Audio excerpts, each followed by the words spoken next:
Hello, hi. It's April 30, 2013 and it's 1:50 p.m.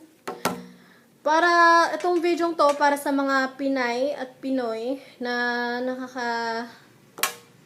nakakaintindi sa akin ngayon. Gusto ko tanungin, may tatanong ako sa inyo at sana may mag-reply sa inyo kahit papano.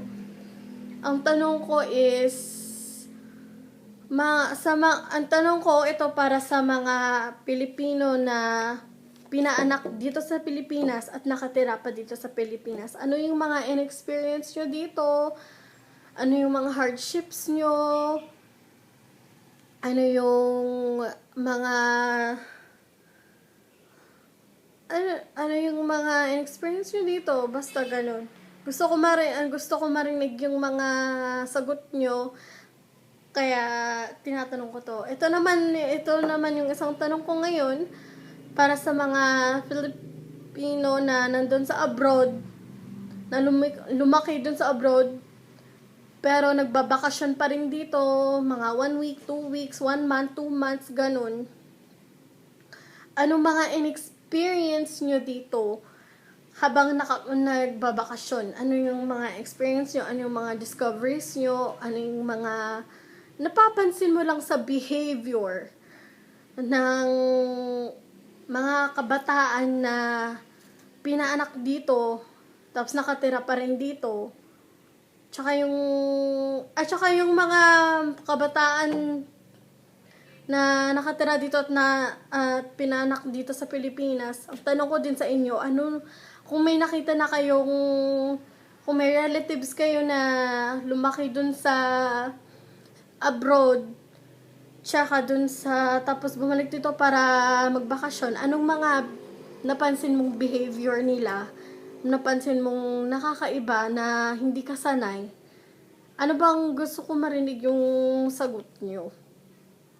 Kaya, kung may kung may makakakita na Pinoy o Pinay dito sa video ko, mag-comment lang kayo dyan sa baba. At kasi gusto ko talaga marinig yung mga sagot nyo. Tapos, yung mga sagot nyo, babasahin ko yung pangalan nyo in the next video. Babasahin ko yung mga pangalan nyo at saka mga sagot nyo.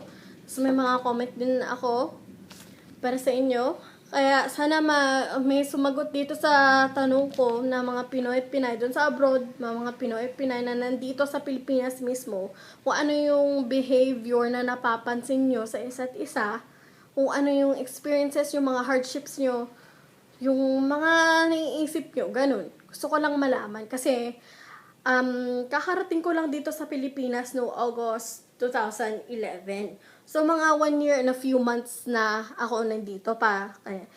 Kaya nag-aaral ako dito. 3rd year na ako sa pasukan.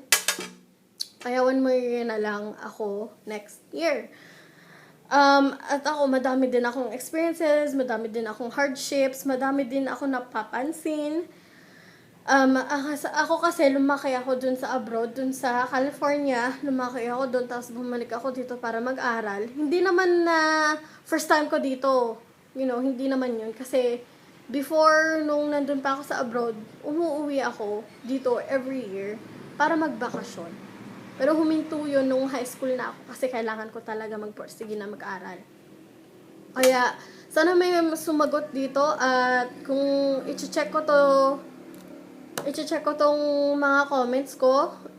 Sana may sumagot sa akin na Pinoy o Pinay kung anong mga experiences nyo. At sana magigets yung tanong kasi parang iniisip ko pa parang kulang yung tanong ko or mali. Pero siguro okay na yan. So, I hope na may sumagot at i-check ko to. Bye guys!